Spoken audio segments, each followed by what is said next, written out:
साथियों, आप सभी को नमस्कार। हम लोग साइंस की क्लास 10 के एनसीईआरटी कवर कर रहे हैं।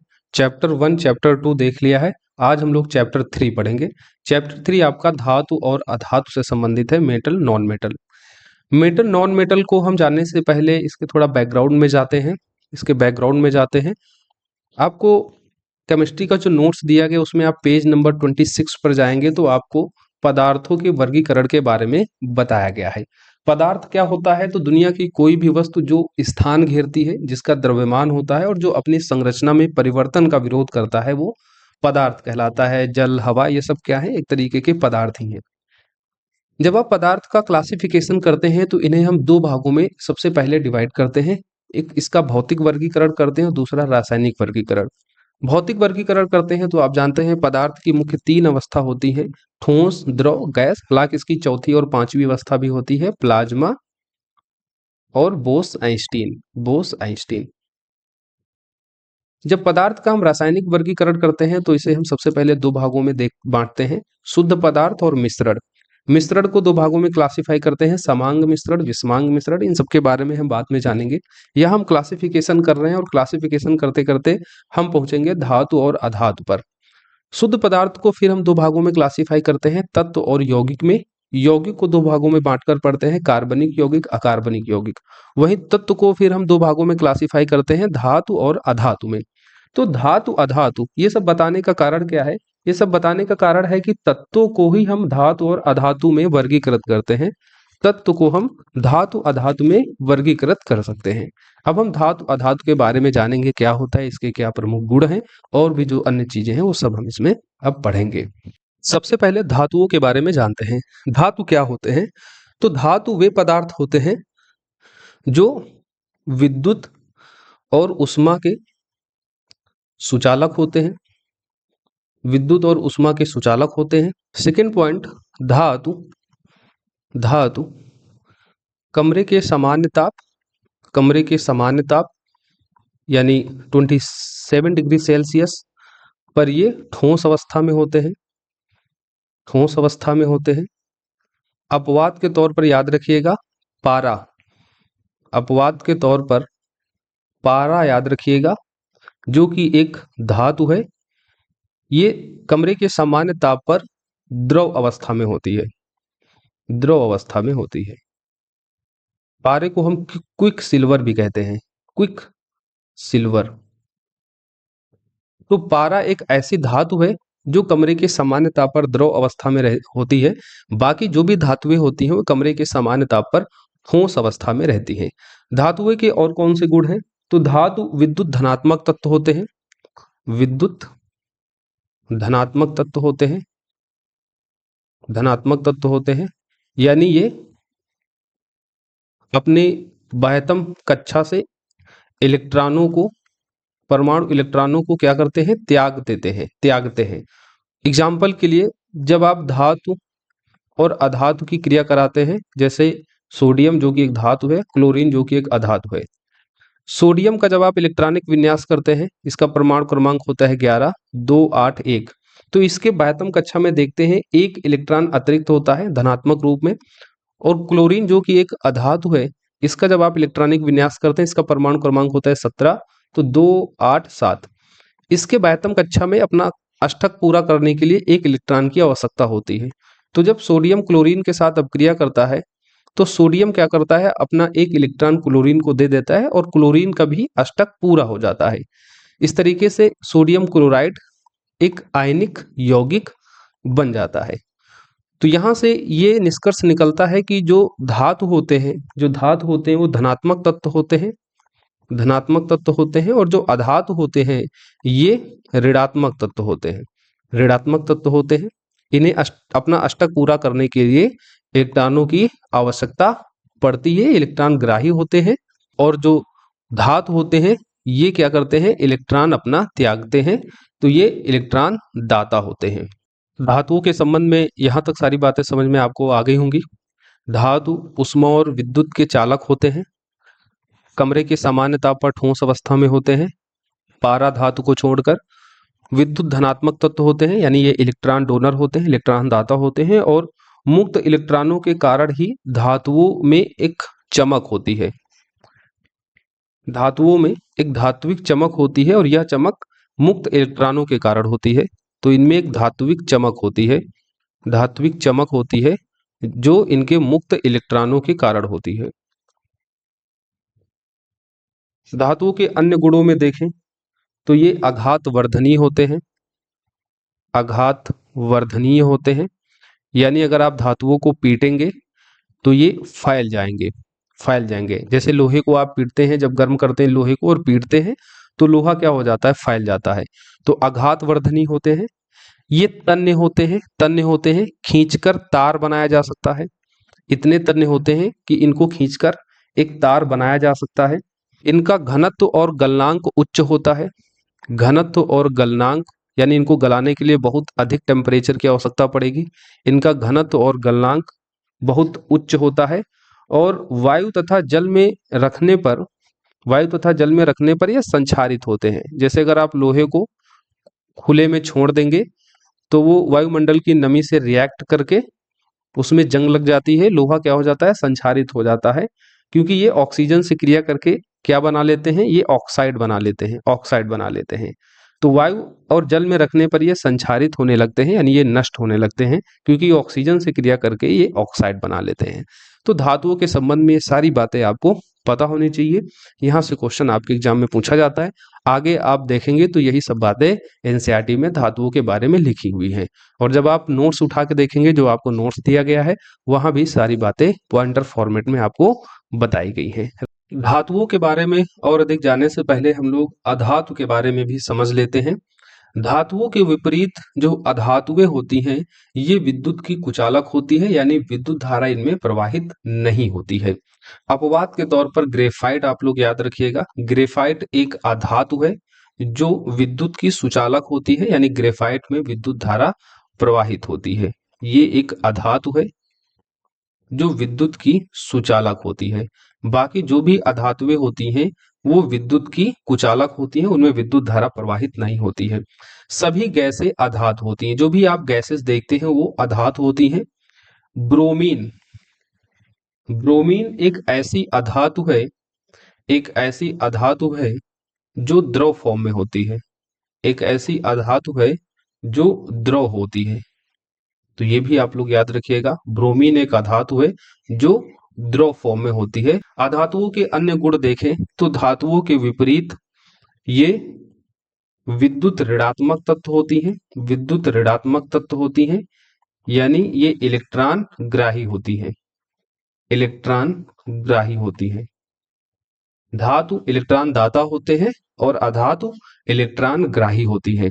धातुओं के विपरीत अधातुओं में कोई धात्विक चमक नहीं होती है। ये आघात वर्धनीय और तन्य नहीं होते हैं। विद्युत ऊष्मा के कुचालक होते हैं। इनका घनत्व, गलनांक, क्वथनांक भी कम होता है।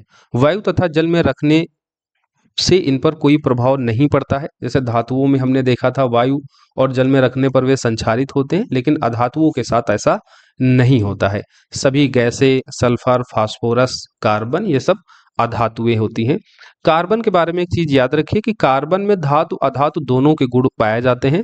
यह कभी कभी अर्धचालक की भांति भी व्यवहार करता है। तो जो उपधातुएं होती हैं, जो उपधातुएं होती हैं, वे ऐसी ही धातुएं होती हैं जिनमें धातु और अधातु दोनों के गुण पाए जाते हैं और उपधातुएं सामान्यतः अर्धचालक की तरह व्यवहार करती हैं। उपधातुओं में जैसे boron, silicon, germanium, arsenic, antimony, tellurium, polonium, ये सब उपधातुएं हैं। उपधातुएं ऐसी धातुएं होती हैं जिनमें धातु अधातु दोनों के गुण होते हैं और ये सामान्यतः अर्धचालक की तरह काम करते हैं, इसलिए इनका उपयोग मुख्य रूप से हम कंप्यूटर और इलेक्ट्रॉनिक्स चिप बनाने में करते हैं। तो धातु अधातु उपधातुओं के बारे में आपको सामान्य बातें पता चल गई होंगी। अब हम लोग आगे कंटिन्यू करेंगे। धातु के बारे में सबसे पहले हम लोग देखेंगे, सारी बातें हमने आपको बता ही दिया है। अपने शुद्धतम रूप में धातु की सतह चमकदार होती है, इस गुणधर्म को धात्विक चमक कहते हैं। धातुओं को पीटकर पतली चादर बनाया जा सकता है, इस गुणधर्म को हम आघात वर्धनीयता कहते हैं। सोना और चांदी सबसे अधिक आघातवर्ध है, तो ये आपको याद रखना है। सोना और चांदी यानी सबसे ज्यादा आघात वर्धनीय धातु कौन सी है, सोना है। इसलिए सोने की छोटी सी मात्रा से आप एक अच्छा आभूषण बना सकते हैं। पीट पीट कर जो भी आकार देना चाहते हैं वो आप आकार देकर एक बेहतरीन आभूषण बना सकते हैं। माना जाता है कि 1 ग्राम सोने से 2 किलोमीटर लंबा तार बनाया जा सकता है। इसमें इतनी ज्यादा तन्यता होती है। तो सोना सबसे ज्यादा आघातवर्धनी होता है, उसके बाद चांदी। धातु के पतले तार बनाए जा सकते हैं क्योंकि इसमें एक गुणधर्म होता है जिसको कहते हैं तन्यता। सोना सबसे अधिक तन्य धातु है। 1 ग्राम सोने से 2 किलोमीटर लंबा तार बनाया जा सकता है। सारी बातें आपके एग्जाम के लिए महत्वपूर्ण है, इनको आप लोग याद रखते हुए चलना। धातुएं उष्मा की सुचालक होती हैं। इनका गलनांक बहुत अधिक होता है। सिल्वर और कॉपर उष्मा के सबसे अच्छे चालक होते हैं। सिल्वर यानी चांदी, ये उष्मा का सबसे अच्छा चालक होता है और उसके बाद आप कॉपर को रख सकते हैं। वहीं अगर हम बात करते हैं जब विद्युत का सबसे अच्छा चालक किसे माना जाता है, उसमें भी हम चांदी को पहले नंबर पर रखते हैं। तो चांदी और कॉपर उष्मा के सबसे अच्छे चालक हैं। लेकिन यहाँ पर एक चीज याद रखिए, जो लेड और मरकरी होता है यानी पारा, मरकरी को हम पारा भी कहते हैं, Hg जिसका केमिकल फॉर्मूला होता है, लेड और मरकरी ये उष्मा के कुचालक हैं।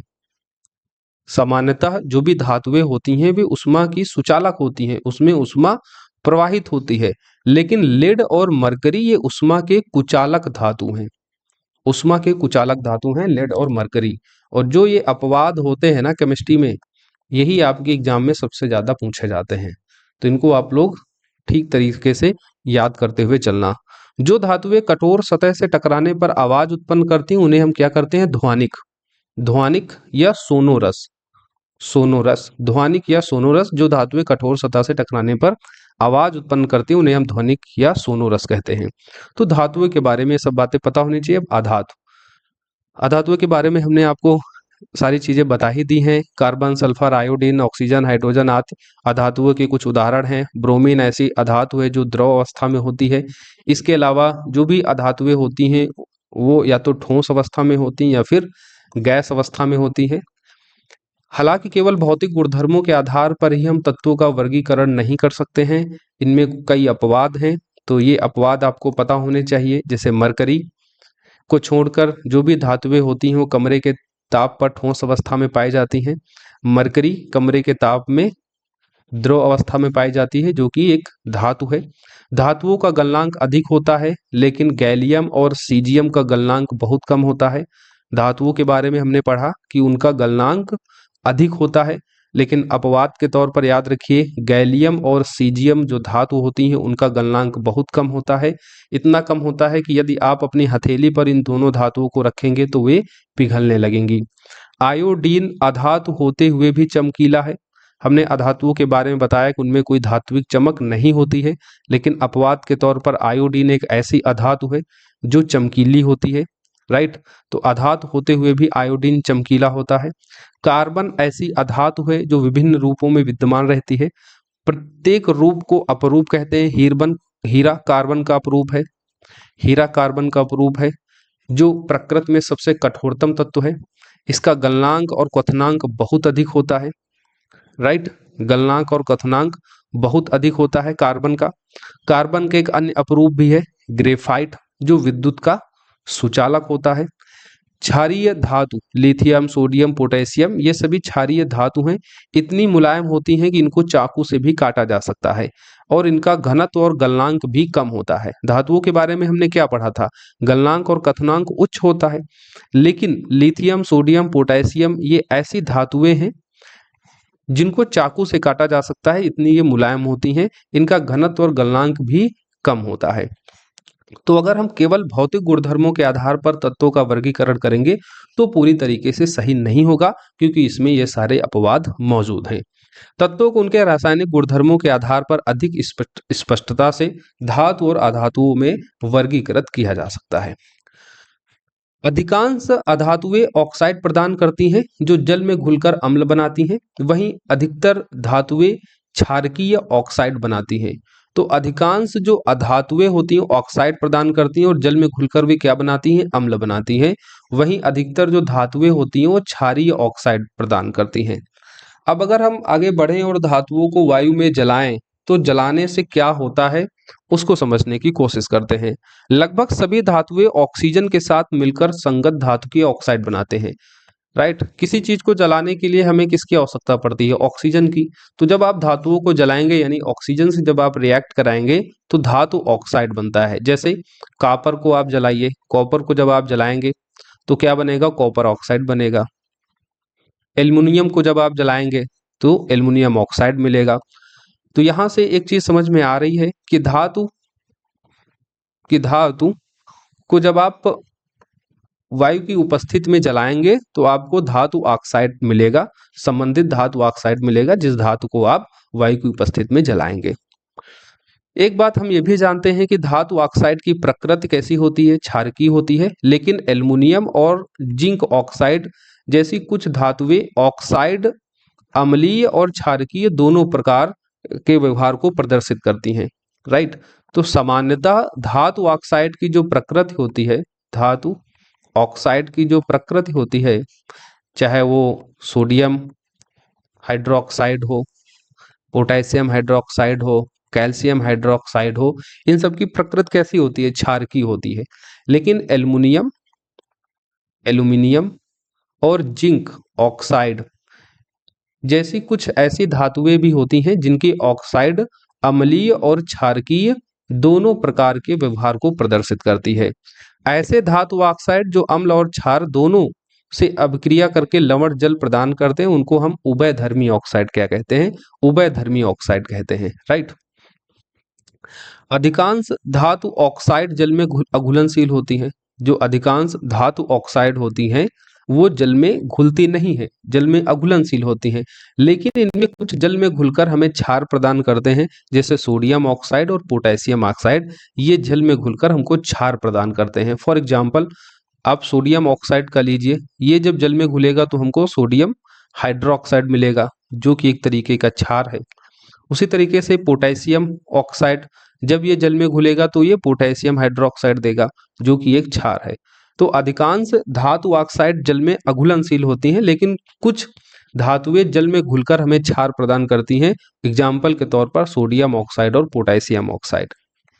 ऑक्सीजन के साथ सभी धातुएं एक ही दर से अभिक्रिया नहीं करती, ये भी आप लोग याद रखिएगा कि जो भी धातुएं होती हैं वो ऑक्सीजन के साथ एक ही दर पर अभिक्रिया नहीं करती हैं। जो धातुएं अधिक अभिक्रियाशील होती हैं वो ऑक्सीजन के साथ में तेजी के साथ अभिक्रिया करती हैं।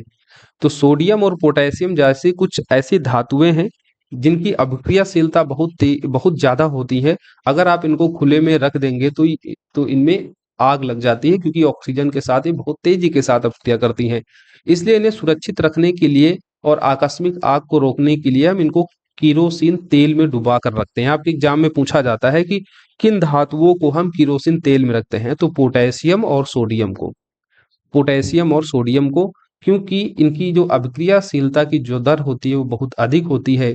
खुले में आप रखेंगे, ऑक्सीजन के साथ ये रिएक्ट करके तुरंत आग उसमें पकड़ लेगी, तुरंत वो जल जाएंगी। इसलिए इनको सुरक्षित रखने और आकस्मिक आग को रोकने के लिए हम इनको किरोसिन तेल में डुबा कर रखते हैं। धातुओं की अभिक्रियाशीलता का यहाँ पर क्रम दिया गया है, इंपॉर्टेंट है आपके एग्जाम के लिए।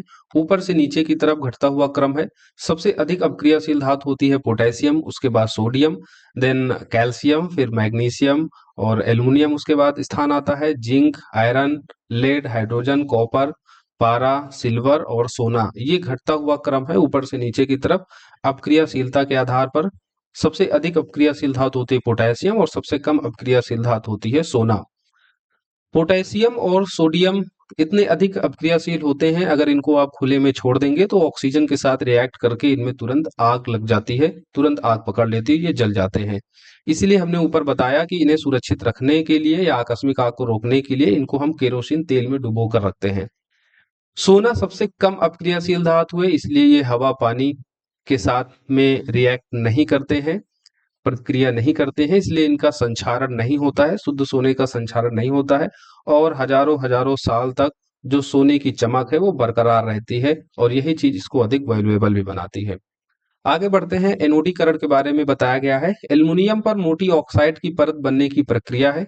एनोडीकरण क्या है? एल्युमिनियम पर मोटी ऑक्साइड की परत बनने की प्रक्रिया है। वायु के संपर्क में आने पर एल्युमिनियम पर ऑक्साइड की पतली परत का निर्माण होता है और यह एल्युमिनियम ऑक्साइड की जो परत है या एल्युमिनियम को संक्षारण से बचाती है।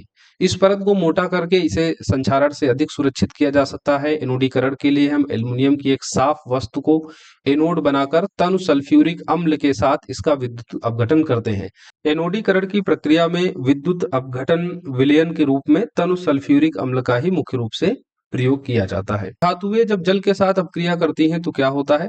धातुएं जब जल के साथ अपक्रिया करती हैं तो धातु ऑक्साइड बनाती हैं, धातु ऑक्साइड बनाती हैं और धातु ऑक्साइड जब फिर से जल के साथ अपक्रिया करती हैं तो धातु हाइड्रोक्साइड बनाती हैं। यहाँ पर ये बताया गया है। पोटेशियम और सोडियम जैसी धातुएं ठंडे जल के साथ तेजी से अपक्रिया करती हैं। सोडियम और पोटेशियम की अपक्रिया तेज तथा उष्माक्षेपी होती है। इससे उत्सर्जित हाइड्रोजन तत्काल प्रज्वलित हो जाता है। हमने ऊपर भी बताया कि पोटेशियम और सोडियम सबसे अधिक अपक्रियाशील धातु है। पोटेशियम या सोडियम जैसे ही जल के साथ अपक्रिया करती हैं तो ये पोटेशियम हाइड्रोक्साइड और सोडियम है तो सोडियम हाइड्रोक्साइड बनाती हैं और इस प्रक्रिया में हाइड्रोजन गैस मुक्त होती है, उसके साथ में उष्मा भी मुक्त होती है, जिसके चलते हाइड्रोजन तत्काल प्रज्वलित होने लगता है।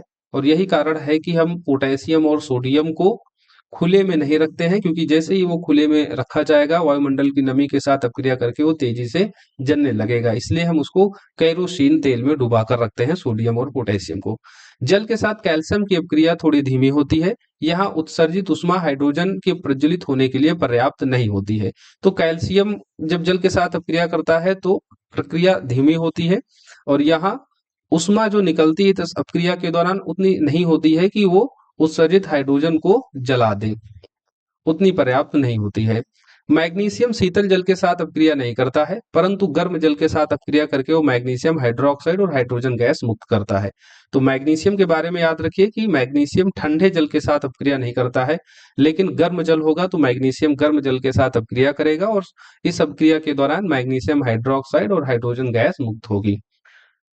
एल्युमिनियम, आयरन, जिंक, इन धातुओं के बारे में याद रखिएगा। एल्युमिनियम, आयरन और जिंक ये धातुएं ना तो ठंडे जल के साथ अपक्रिया करती है ना ही गर्म जल के साथ अपक्रिया करती हैं, लेकिन भाप के साथ ये अपक्रिया कर लेती हैं। भाप के साथ अपक्रिया करके ये धातु ऑक्साइड और हाइड्रोजन प्रदान करती है।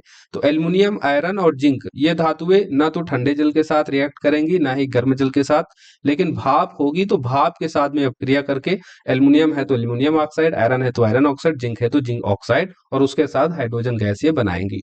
लेड, कॉपर, सिल्वर और गोल्ड जैसी धातुएं जल के साथ अपक्रिया नहीं करती हैं और जल की कोई भी स्थिति हो, चाहे ठंडा जल हो, गर्म जल हो या भाप हो, किसी भी स्थिति में जल के साथ अपक्रिया नहीं करती हैं। कौन सी धातुएं हैं वे? लेड, कॉपर, सिल्वर और गोल्ड। लेड, कॉपर, सिल्वर और गोल्ड जल के साथ अपक्रिया नहीं करती हैं, जल चाहे ठंडा हो, गर्म हो या भाप की स्थिति में हो। क्या होता है जब धातुएं अम्लों के साथ अपक्रिया करती है? इसके बारे में हमने चैप्टर 1 में भी पढ़ा था। धातुएं जब अम्ल के साथ अपक्रिया करती हैं तो लवण और हाइड्रोजन बनाती हैं। फॉर एग्जांपल सोडियम धातु सोडियम धातु को ले लीजिए, HCl, हाइड्रोक्लोरिक एसिड के साथ जब अपक्रिया कराएंगे तो NaCl बनेगा, लवण बनेगा और उसके साथ हाइड्रोजन गैस बनेगी। आगे बढ़ते हैं। तनु अम्ल के साथ अपक्रियाशीलता के आधार पर धातुओं को अवरोही क्रम में व्यवस्थित कीजिए, ऐसा यहाँ पर एक क्वेश्चन दिया गया है। तो तनु अम्ल के साथ अपक्रियाशीलता के आधार पर धातुओं के अवरोही क्रम को देखेंगे तो उसमें मैग्नीशियम पहले नंबर पर आएगा, उसके बाद एल्युमिनियम, फिर जिंक और उसके बाद में आयरन आएगा। तनु अम्लों के साथ ये धातु अपक्रिया करके क्या बनाते हैं? लवण और हाइड्रोजन गैस बनाते हैं। कॉपर तनु HCl के साथ कोई अपक्रिया नहीं करता है। कॉपर तनु अम्ल के साथ कोई अपक्रिया नहीं करता है क्योंकि कॉपर की जो अपक्रियाशीलता है, कॉपर की जो अपक्रियाशीलता है वो हाइड्रोजन से क्या होती है? कम होती है। अपक्रियाशीलता का क्रम यहाँ हमने आपको बताया था। कॉपर की अपक्रियाशीलता हाइड्रोजन से कम होती है, इसलिए कॉपर तनु अम्ल के साथ में अपक्रिया नहीं करता है। ये भी इंपॉर्टेंट है, आपके एग्जाम में पूछा जा सकता है। जब धातुएं नाइट्रिक अम्ल के साथ अपक्रिया करती हैं तब हाइड्रोजन गैस उत्सर्जित नहीं करती। ऊपर हमने क्या पढ़ा? ऊपर हमने पढ़ा कि धातुएं अम्ल के साथ अपक्रिया करती हैं तो लवण और हाइड्रोजन गैस बनाती हैं। लेकिन नाइट्रिक अम्ल के संबंध में आप लोग याद रखिएगा, जब धातुएं नाइट्रिक अम्ल के साथ अपक्रिया करती हैं तो हाइड्रोजन गैस उत्सर्जित नहीं करती हैं, क्योंकि यहाँ पर नाइट्रिक अम्ल एक प्रबल आक्सीकारक होता है जो उत्पन्न हाइड्रोजन को आक्सीकृत करके जल में परिवर्तित कर देता है और स्वयं नाइट्रोजन की किसी ऑक्साइड में अपचयित हो जाता है। लेकिन मैग्नीशियम, मैग्नीज, ये दो ऐसे धातुएं हैं जो नाइट्रिक अम्ल के साथ अपक्रिया करके भी हाइड्रोजन गैस उत्सर्जित करती हैं। सामान्यतः जो भी धातुएं होती हैं नाइट्रिक अम्ल के साथ अपक्रिया करके हाइड्रोजन गैस नहीं मुक्त करती हैं, लेकिन मैग्नीशियम और मैग्नीज, ये जो दो ऐसी धातुएं हैं, ये अति तनु नाइट्रिक अम्ल के साथ अपक्रिया करके भी हाइड्रोजन गैस उत्सर्जित करती हैं। सामान्यतः जो धातुएं होती हैं वो अम्लों के साथ अपक्रिया करके लवण और उसके साथ में हाइड्रोजन गैस बनाती हैं, लेकिन धातुएं नाइट्रिक अम्ल के साथ अपक्रिया करके हाइड्रोजन गैस उत्सर्जित नहीं करती, ये बात हमने आपको बता दी है। लेकिन मैग्नीशियम और मैग्नीज जो धातुएं हैं, ये तनु नाइट्रिक अम्ल के साथ अपक्रिया करके भी हाइड्रोजन गैस उत्सर्जित करते हैं। बहुत महत्वपूर्ण है, तो इस बात को याद रखिएगा। आगे एक्वा रेजिया के बारे में बताया गया है। एक्वा रेजिया, इसके बारे में भी हमने अपने पिछले चैप्टर अम्ल क्षार लवण वाले टॉपिक में आपको बताया था। एक्वा रेजिया क्या होता है? Aqua regia basically hydrochloric acid और सांद्र नाइट्रिक अम्ल का मिश्रण होता है जो 3:1 के अनुपात में होता है, और ये इतना ज्यादा प्रबल होता है कि ये गोल्ड को गला सकता है, गोल्ड को भी और प्लैटिनियम को भी। गोल्ड और प्लैटिनियम दोनों को गलाने की क्षमता इस मिश्रण में होती है, जो एक्वा रेजिया के तौर पर हम देखते हैं। अकेले किसी अम्ल में ये क्षमता नहीं है कि वो गोल्ड और प्लैटिनियम को गला दे, लेकिन जब आप HCl और सांद्र नाइट्रिक अम्ल को 3:1 के अनुपात में मिश्रित करते हैं, जो एक्वा रेजिया कहलाता है, ये मिश्रण गोल्ड और प्लैटिनियम जैसी धातु को गला सकता है। धातुएं धातु के लवण विलयन के साथ कैसे अपक्रिया करती हैं, तो यहाँ पर याद रखिए, जो अधिक अपक्रियाशील धातु होती है वो कम अपक्रियाशील धातु को विस्थापित कर देती है। इसको हमने विस्थापन अपक्रिया के तौर पर भी इस अपने पहले चैप्टर में इसको पढ़ा था।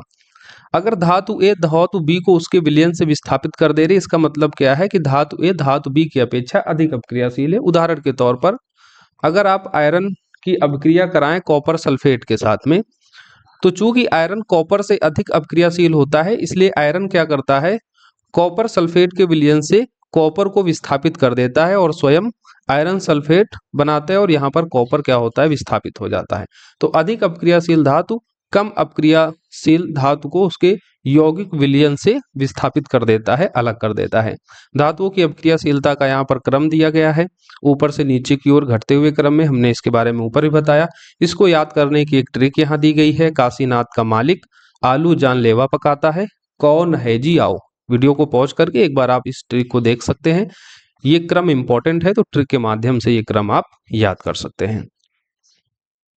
आगे हम लोग बढ़ेंगे। यहाँ पर कुछ तत्वों के इलेक्ट्रॉनिक विन्यास दिए गए हैं, और इन विन्यास के आधार पर यह समझाने की कोशिश की गई है कि जो धातुएं होती हैं वो इलेक्ट्रॉन दाता होती हैं। इलेक्ट्रॉन दाता होती हैं, ऊपर भी हमने आपको बताया, इलेक्ट्रॉन दाता होती हैं। विद्युत धनात्मक तत्व होते हैं, ये विद्युत धनात्मक तत्व होते हैं, इसके चलते ये इलेक्ट्रॉन डोनर होते हैं।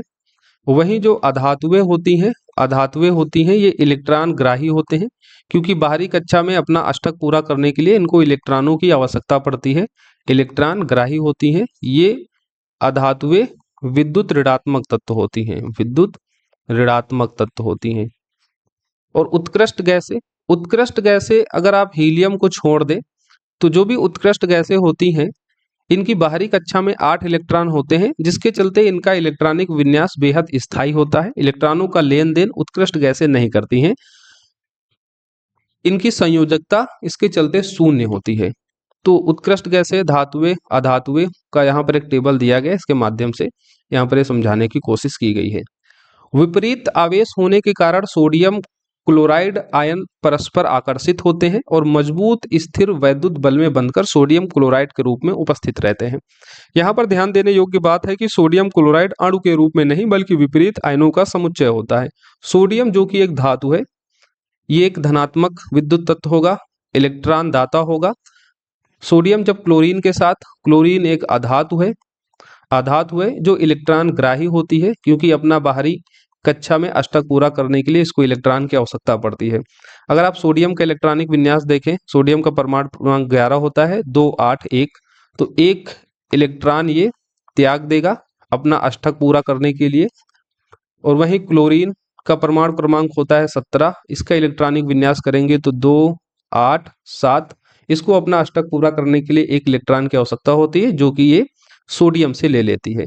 इस तरीके से सोडियम धनायन और क्लोरीन ऋणायन ये परस्पर आकर्षित होते हैं विपरीत आवेश होने के कारण, और एक मजबूत वैद्युत बल में बनकर सोडियम क्लोराइड बनाते हैं, NaCl बनाते हैं। यहाँ पर आपको ध्यान देना है कि सोडियम क्लोराइड जो बन रहा है ये अणु के रूप में नहीं बल्कि विपरीत आयनों के समुच्चय के रूप में बनता है। धातु से अधातु में इलेक्ट्रॉनों का जो ये स्थानांतरण हो रहा है, इस स्थानांतरण से बने यौगिक को आयनिक यौगिक या वैद्युत संयोजक यौगिक कहते हैं। आयनिक यौगिक के गुणधर्मों के बारे में देख लीजिए।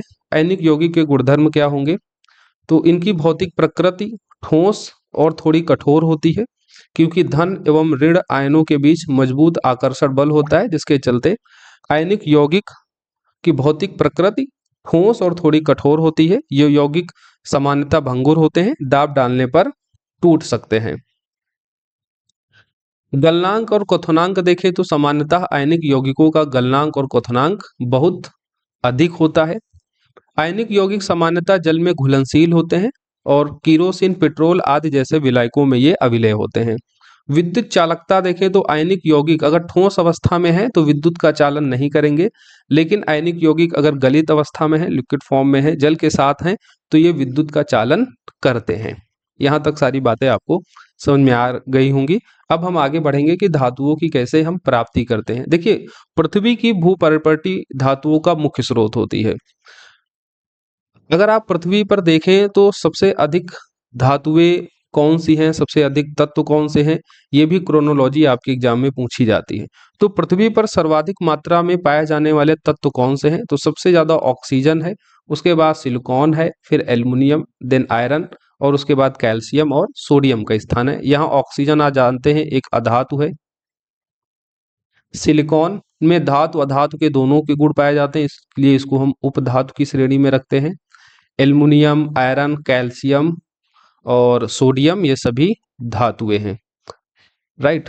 तो पृथ्वी पर सर्वाधिक मात्रा में पाए जाने वाले तत्वों का ये क्रम है। अब यहाँ पर एक क्वेश्चन बन सकता है कि पृथ्वी पर सर्वाधिक मात्रा में पाए जाने वाला अधातु तत्व कौन सा है, तो ऑक्सीजन।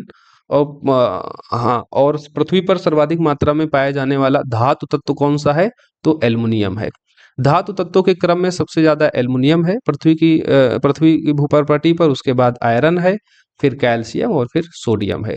शरीर में पाए जाने वाले तत्वों का क्रम देखें तो शरीर में सबसे ज्यादा ऑक्सीजन होता है, उसके बाद कार्बन, फिर हाइड्रोजन, फिर नाइट्रोजन और उसके बाद में कैल्शियम, सोडियम और कैल्शियम। तो धातुओं का जो मुख्य स्रोत है वो पृथ्वी की भूपर्पटी है, पृथ्वी की भूपर्पटी है। अब इसका कैसे हम लोग निष्कर्षण कैसे हैं, कैसे इसको हम प्राप्त करेंगे, पूरी प्रक्रिया अब हम आगे देखेंगे। अच्छा, समुद्री जल में सोडियम क्लोराइड, मैग्नीशियम क्लोराइड जैसे कुछ विलेय लवण उपस्थित रहते हैं। तो सोडियम क्लोराइड, मैग्नीशियम क्लोराइड को आप समुद्री जल से भी प्राप्त कर सकते हैं। पृथ्वी के अंदर से निकाले गए जो अयस्क होते हैं, इनसे हम शुद्ध धातु प्राप्त करते हैं, और इनको प्राप्त करने की जो प्रक्रिया होती है इसको ही हम धातु का निष्कर्षण कहते हैं।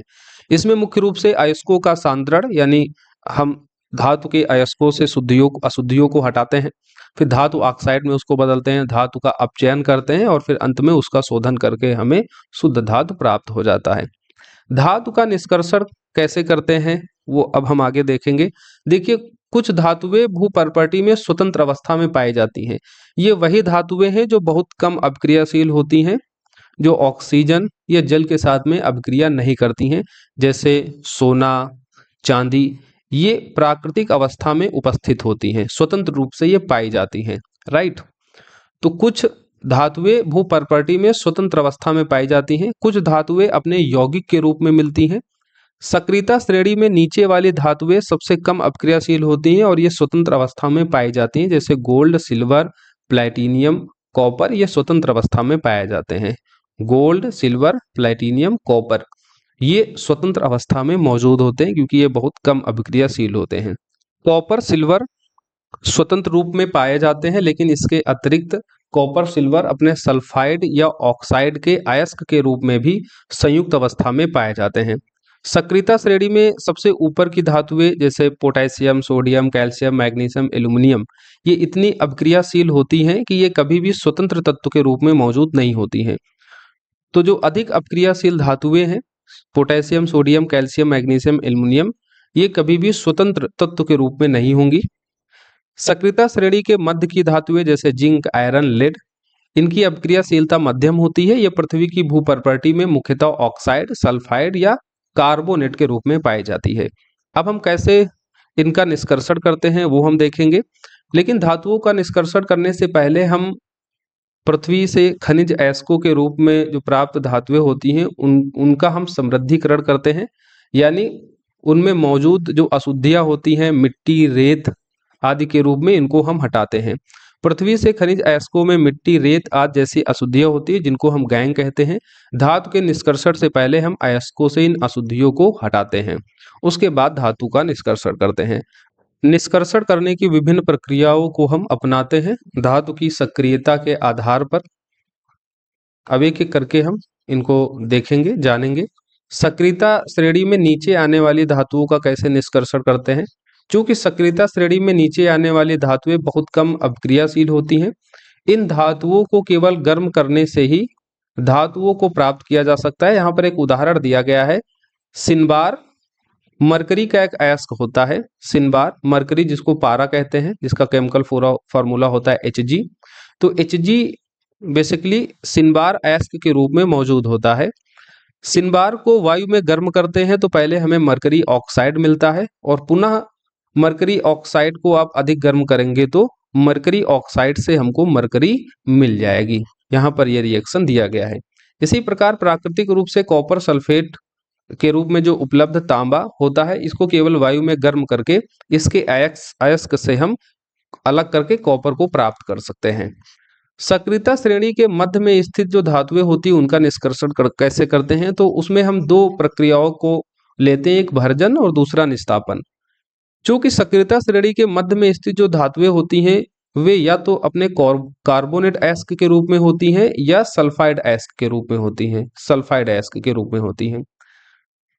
सल्फाइड या कार्बोनेट की तुलना में धातु को उनके ऑक्साइड से प्राप्त करना अधिक आसान होता है, इसलिए हम अपचयन से पहले धातु के सल्फाइड एवं कार्बोनेट को धातु ऑक्साइड में परिवर्तित करते हैं।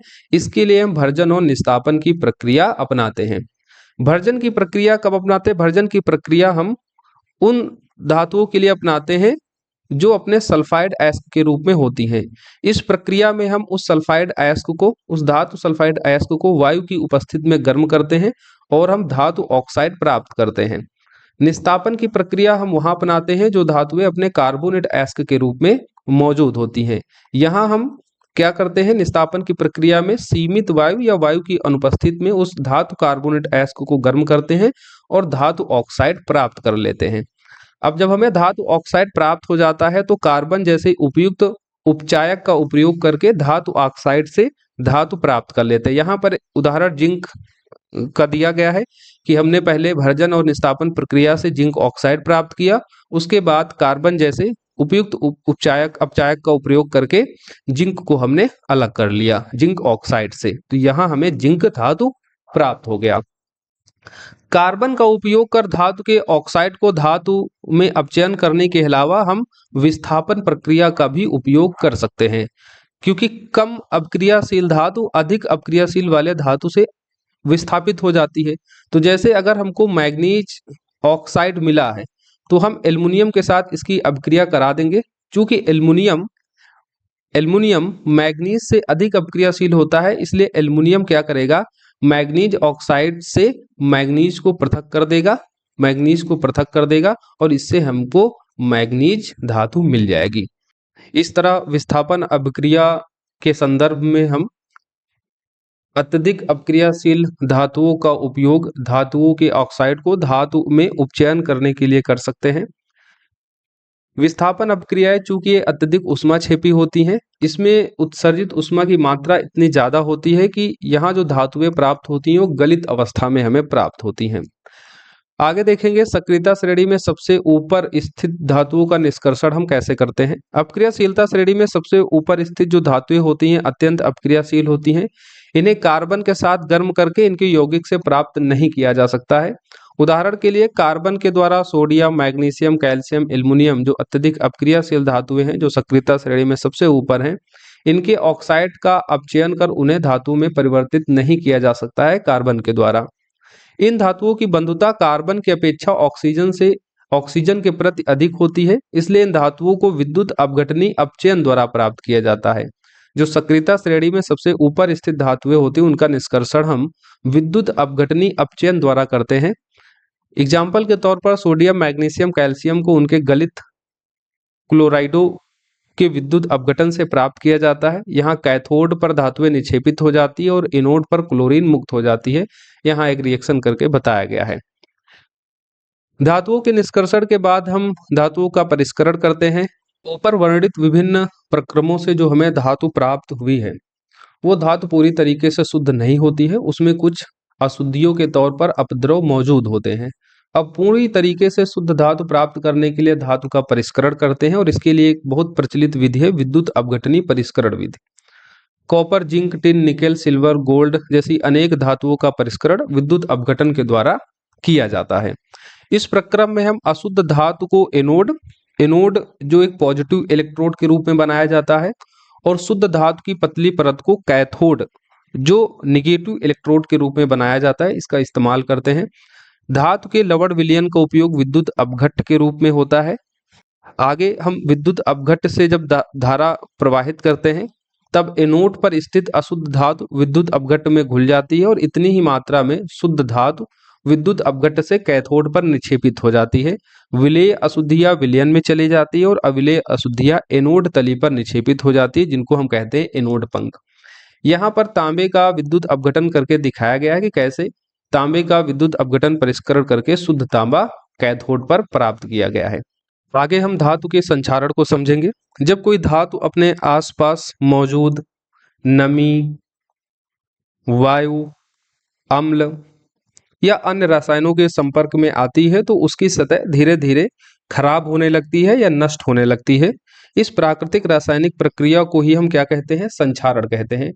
उदाहरण के तौर पर खुली वायु में कुछ दिन छोड़ देने पर सिल्वर की वस्तुएं काली हो जाती है।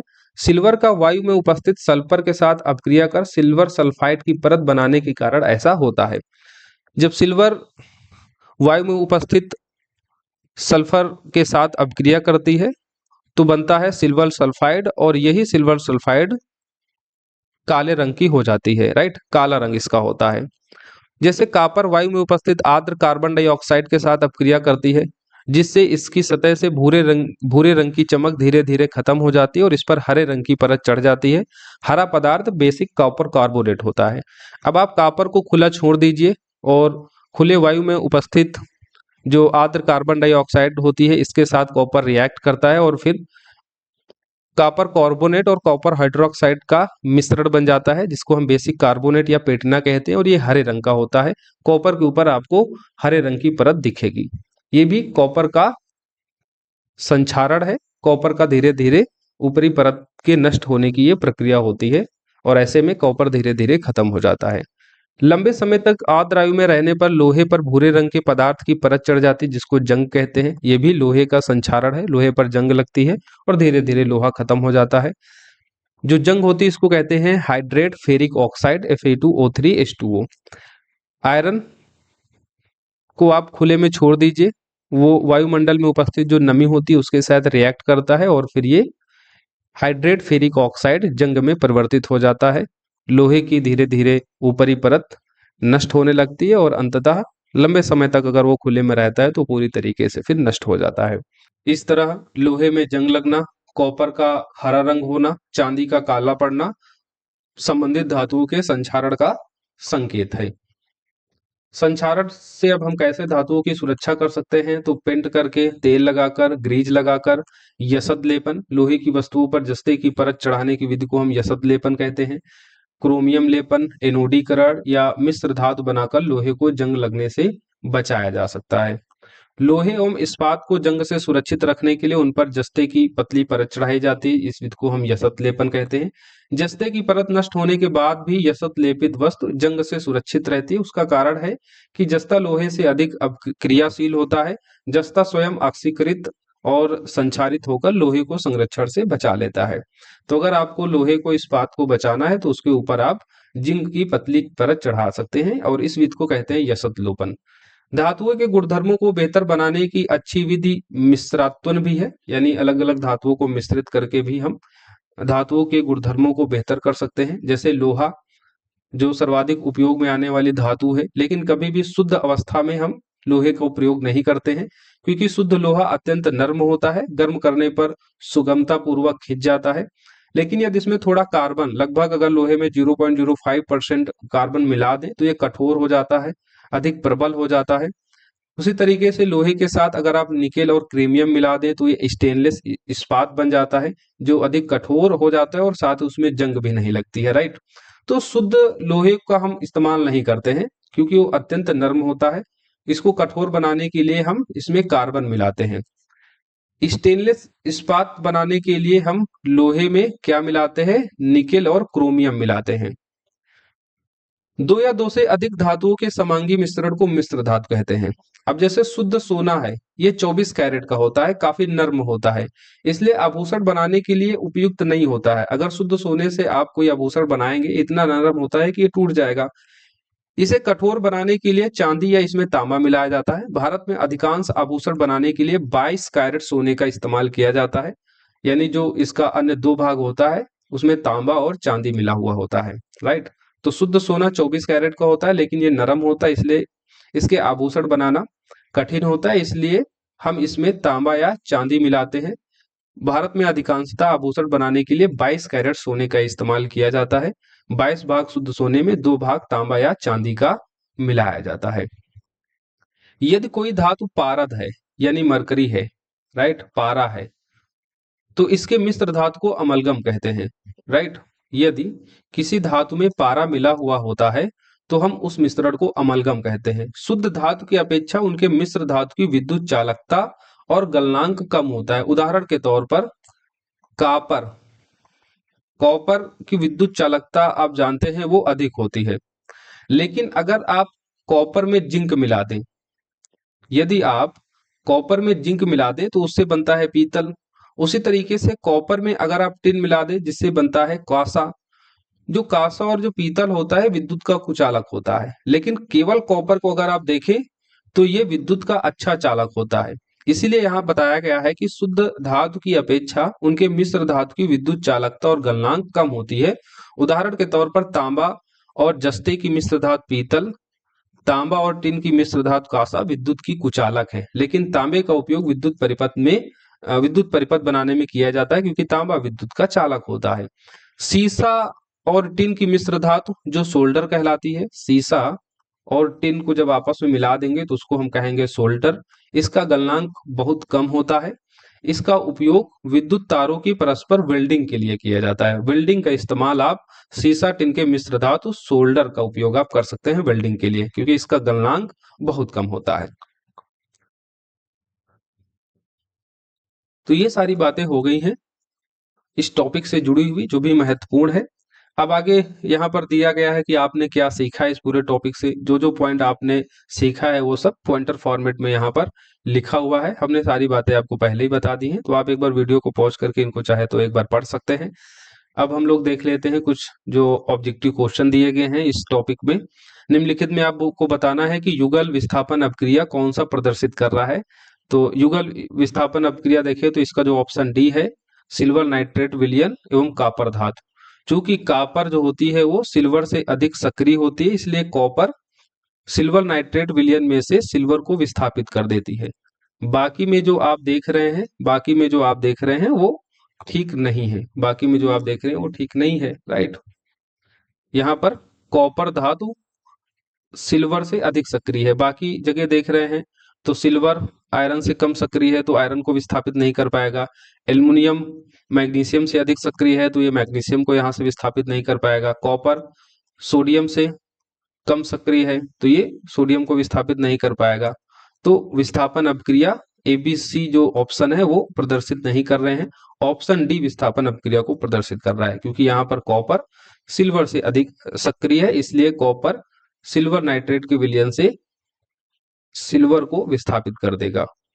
नेक्स्ट क्वेश्चन है, लोहे के फ्राइंग पैन को जंग से बचाने के लिए निम्नलिखित में से कौन सी विधि उपयुक्त है? ऑप्शन है ग्रीज लगाना, ऑप्शन दो है पेंट लगाना, ऑप्शन सी है जिंक की परत चढ़ाना और ऑप्शन डी उपयुक्त में से सभी। तो इसका सही उत्तर हो जाएगा जिंक की परत चढ़ाना। हमको लग रहा है कि ये आपके 71st बीपीएससी में प्रीलिम्स क्वेश्चन में एज इट इज ये क्वेश्चन पूछा गया था। इसका सही जवाब होगा जिंक की परत चढ़ाना। केवल क्वेश्चन ये होता कि लोहे को जंग से बचाने के लिए निम्नलिखित में से कौन सी विधियां उपयुक्त हैं, तो तीनों यहाँ पर सही होता और ऑप्शन डी सही हो जाता उपयुक्त में से सभी। लेकिन लोहे के फ्राइंग पैन को यहाँ पर दिया गया है, फ्राइंग पैन जिसमें हम खाना बनाते हैं, तो अगर आप ग्रीज लगाएंगे पेंट लगाएंगे तो ये गर्म होकर ये पिघल जाएंगी, जिससे खाना जो है दूषित हो जाएगा। इसलिए हम लोहे के फ्राइंग पैन में ग्रीज और पेंट नहीं लगाएंगे उसको जंग से बचाने के लिए, बल्कि उसमें हम जिंक की परत चढ़ाएंगे। अगला क्वेश्चन है, कोई धातु ऑक्सीजन के साथ अपक्रिया कर उच्च गलनांक वाला यौगिक निर्मित करता है, यह यौगिक जल में विलेय है। तो यहाँ पर ऑप्शन सही हो जाएगा ए, ऑप्शन सही हो जाएगा ए। ऑप्शन बी गलत हो जाएगा, क्योंकि कार्बन दिया गया है जो कि एक अधातु है, यहाँ धातु की बात हो रही है। ऑप्शन सी और डी सिलिकॉन और लोहा के बारे में दिया गया है कि जो कि जल में अघुलनशील है, लेकिन प्रश्न में दिया गया है कि ऐसा यौगिक बताना है जो जल में विलेय है, जल में घुलनशील है। तो सही उत्तर हो जाएगा कैल्शियम। कैल्शियम को अगर आप ऑक्सीजन से रिएक्ट कराएंगे तो कैल्शियम ऑक्साइड बनेगा, जिसका गलनांक उच्च होता है, उच्च गलनांक वाला ये यौगिक होता है। और जब कैल्शियम ऑक्साइड का आप जल के साथ अपक्रिया कराएंगे तो कैल्शियम हाइड्रोक्साइड बनेगा, जो कि जल में विलेय होता है। खाद्य पदार्थ के डिब्बों पर जिंक की बजाय टिन का लेप होता है, यह भी बीपीएससी में क्वेश्चन पूछा जा चुका है एज इट इज। क्यों खाद्य पदार्थों के डिब्बों पर जिंक की बजाय टिन का लेप चढ़ाया जाता है? क्योंकि टिन की अपेक्षा जिंक अधिक अपक्रियाशील होता है और ये खाने को दूषित कर सकता है उसमें घुलकर, इसलिए हम जिंक की बजाय हम टिन का लेप चढ़ाते हैं, क्योंकि टिन की अपेक्षा जिंक अधिक अपक्रियाशील होता है, टिन कम अपक्रियाशील होता है जिंक से। तो इस तरह सही उत्तर इसका हो जाएगा ऑप्शन सी। इस तरह हमने इस टॉपिक को कंप्लीट कर लिया है। मिलेंगे हम लोग नेक्स्ट क्लास में चैप्टर 4 के साथ। चैप्टर 4 आपका है कार्बन एवं उसके यौगिक। हम लोग पढ़ रहे हैं साइंस की क्लास 10 की एनसीईआरटी, इसको हम लोग कंप्लीट करेंगे। चैप्टर 1, चैप्टर 2 और चैप्टर 3 हमने पढ़ लिए हैं। धन्यवाद, जय हिंद, मिलते हैं नेक्स्ट क्लास में।